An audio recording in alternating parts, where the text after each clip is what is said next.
to series of lectures and presentations, I am sure the participants are overloaded with information overload. So I will try my best to say something new. I hope my best will be good enough. Let me just start with the role of export. Export is a dynamic source of growth which can transform economies. And there is evidence, clear evidence, in a small landlocked country, Lesotho, which I witnessed in person while working for the United Nations. The garments production redeployed from Mauritius to Lesotho created 60,000 jobs for totally illiterate girls and boys in the country within 3 months. So you can see the power of export when you get the global connectivity, what it can do. And again, in Zanzibar, a small island state attached to mainland Tanzania, the export of seaweed transformed the life.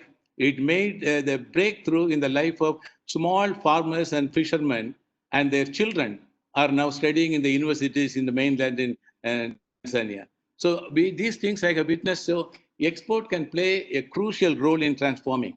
Now, coming back to the task of accelerating the pace of export, one has to understand the ground realities. And in order to understand complex issues of our exports, we have to ask simple questions, two simple questions. What drives world trade and why some countries are doing better than others? Simple questions. World trade is today driven by medium, high-tech, and sophisticated products, which account for nearly 76% of global manufacturing value added and 78% of global exports in manufactures. If this is the reality, global reality, again, another simple question. You want to be part of it or you want to be out of context? And if you want to be part of it, then you are conditioned to produce medium, high-tech, and sophisticated products, which account for lion's share of both the global manufacturing value added and global exports in manufactures. Now, what is the reality in India? These products, so-called medium, high-tech, and sophisticated products, account for 40% of the manufacturing value added in India, which is not bad, 40%, but against a global average of 78%, 76%, okay? And then the role of these products, Indian, medium, high-tech, and sophisticated products in exports is meager to the extent of being negligible, less than 30%, 29 or 28%. This means our pattern of production is not akin to global reality. At the export front, we definitely fail. So let us look at the top 10 exports in India. Mineral fuels, gems and precious metals, jewelry, machinery, and organic chemicals, vehicles, pharmaceuticals, electrical machinery, equipment, iron and steel, and all these things. These 10 top exports account for more than 62% of our total exports. So if you see the incidence of technical progress across these sectors, we really fall behind the global reality, definitely fall behind the global reality. So our exports are not research intensive, our exports are not innovation intensive, and our exports are not that dynamic. They are not akin to the global reality. Now, what shall we do to accelerate the Indian exports?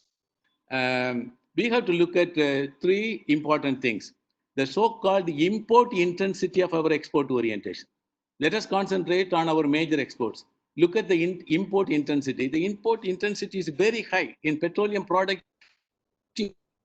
1%. What does it mean? We are very often intermittently exposed to vagaries of the global market, external vulnerabilities. In economics, we call them dependent vulnerability of manufactured exports. We become very vulnerable to the vagaries of the global market. And then, if you take the example of drugs and pharmaceuticals, the import intensity is 27%, 27.3%, and 80% is coming from China.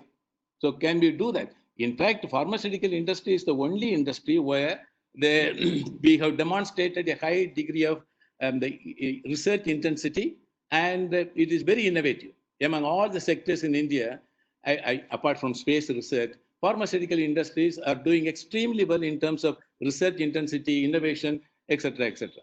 But it is heavily import dependent. Okay, and then other artificial jewelries. I think there again the import intensity is to the tune of 23%. In jewelries and gems, there's a glut in the market, unsold stocks, and there is no the domestic demand is falling, international demand is falling. Though actually, it is better to address the demand constraint than to concentrate on these industries to increase the supply response. This is what I see. Then textile 14%, leather 11%, food products 10%.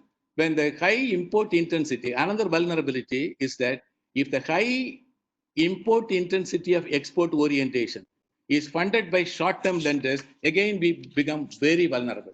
What is needed is long-term loan to finance the import intensity.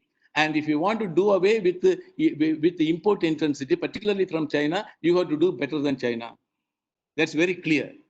So how, I would say, I would like to spell out, the organizers gave me only 10 minutes. I will try to skip many things and concentrate on the way forward. In order to accelerate the pace of our exports, we have to concentrate on trade capacity building.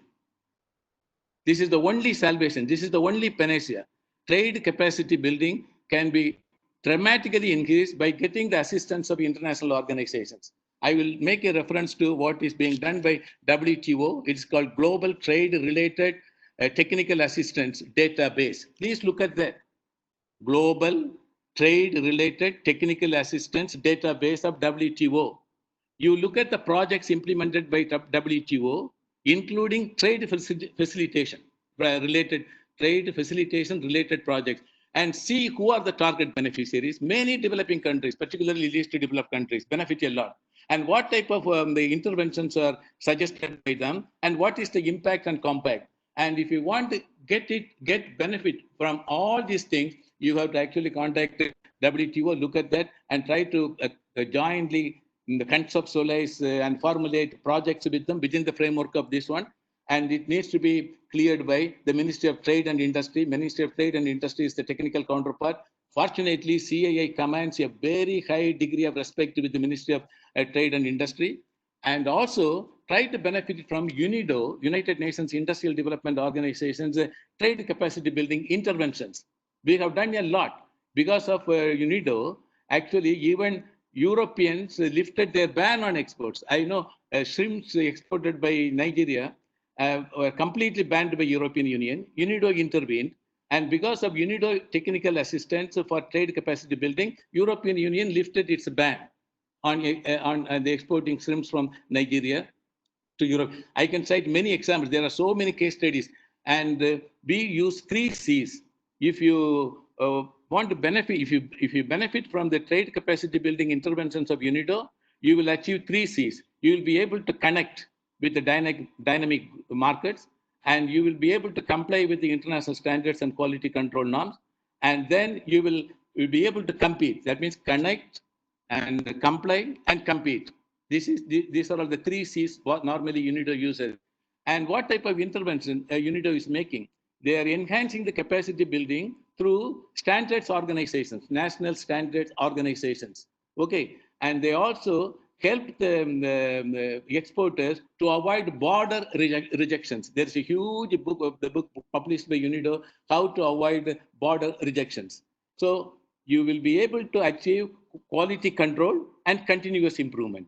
So when you are able to do that, you will be able to penetrate coveted markets and accelerate the pace of exports. I think my 10 minutes is over. Let me stop here, and I will be available for questions and answers. If you had given me half an hour or more than, I can organize an orientation even half a day explaining all these things. It is better to learn from case studies. Case studies are best practice and case studies are worst practice. It is very simple. Go these two, WTO, the Global Trade Related Technical Assistance Database, and also UNIDO 3 C's program, capacity building. Take an inventory of all the case studies, best practice and worst practice. We can learn good lessons and unlearn bad lessons. Thank you.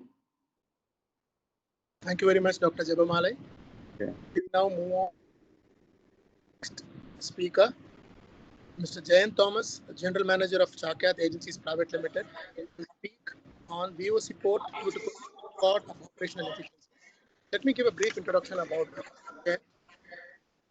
Jayan Thomas is a management graduate in international business from Alagappa University. He has served in the capacity of Secretary and President of the Tuticorin Custom Brokers Association and the Ship Agents Association. He is an able administrator and experienced logistics professional who is a fantastic professional in presenting as well. I now request to move on to present about the VOC Port Tuticorin and record of operational efficiency. Thank you, Shankar sir, and thank you, CAE, for this wonderful opportunity. I have become a brand ambassador, an unpaid brand ambassador for VOC Port. Basically, having experienced the services and the reliability of the port, so this topic is to my liking, and I will do my best in the next 10 minutes. Thank you for this opportunity. George, I would like to share a PPT.